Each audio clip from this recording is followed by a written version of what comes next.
Thank you, Toastmaster Alex.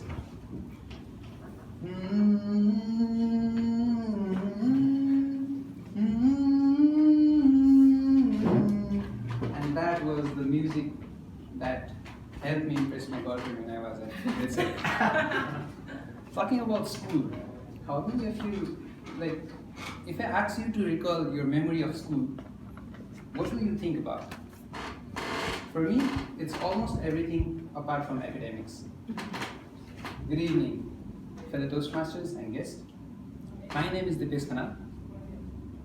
I would like to share my experience about learnings and learning experiences with you today. As a kid, my oldest memory for school was the time when a mentor came inside our class. He came inside and made some kind of greeting cards out of colorful papers. I loved his class. I asked for his class more and more, but my school education system was more into textbooks and examinations rather than working with those project works. I always wondered, what if all subjects were related to projects, and what if all subjects let me work with those kind of projects?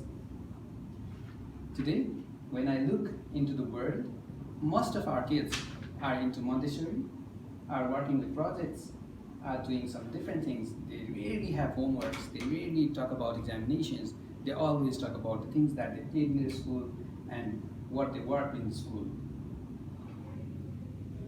So I think we need to change learning experience, the teaching experience to our kids.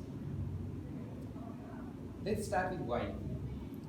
Almost all of us here are founders. We are managers of our company or others' company, but we are as managers working. Whenever we're working in our team, we want our team members or our employees or our people who are working below us to be creative and to be innovative. But with the learning experience that they had, the old learning experience that they had, it's very hard for them to stand our expectations. I think all of us agree in this part. So that is why I think, among all so many reasons, this is one of the relevant reasons that I find to share with you that we need to change our learning and teaching experience. Let's go to how. How can we change learning and teaching experience? There are two things. First, it's research-based learning. So we can provide our students, our kids, a topic. Let's, for example, let's say we're studying about social studies and we need to learn First World War and Second World War. That was really hard for me to memorize the Allies and the two different parties there. So what if my teacher hadn't gone through the textbooks and asked me to go back to home, watch the YouTube videos or do the research there and bring back the report and send it to the classroom? I might have learned it differently. I might have learned it better. First is about research-based learning. Second, it's about project-based learning. So what we can do in project-based learning is ask our students to work on a team, to form a team and work on a project. The project doesn't necessarily need to be something very, very hard or something out of their coursebook. They might be learning about, let's say, one terminology of science, Faraday's law of electromagnetic induction, which was really hard for me as a student when I was at grade 8 or 9. So maybe a team can be formed and they can work on some wires and batteries and study about that particular theory and understand it. So these are two ways how we can change learning and teaching experience. Now let's get to what. So what shall we be doing? The system can't be changed over the night. The curriculums, the contents can't be changed over the night.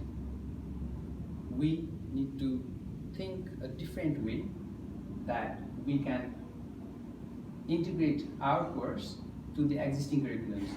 We can integrate our course to the existing classrooms. Back in 2018, when I was staying at my home, 3 kids were troubling me a lot. I just thought of an idea.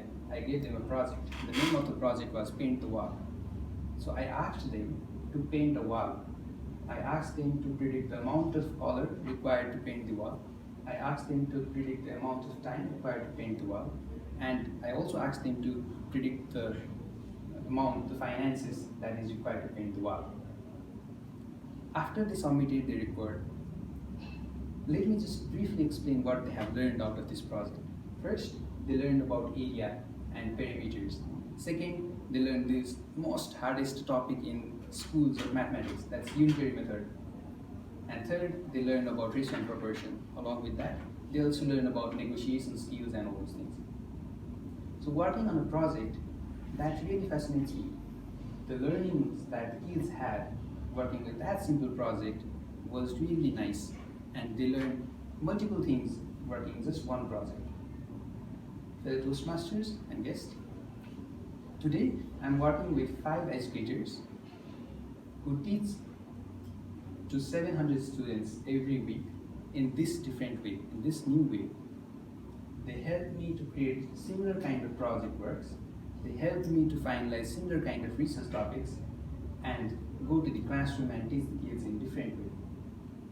My objective is to create a resourceful human resource in the future so that we might not be feeling the way we're feeling today. Albert Einstein once said, education is not just about going to school and getting a degree. It's about observing knowledge and knowing the experience of life. Thank you.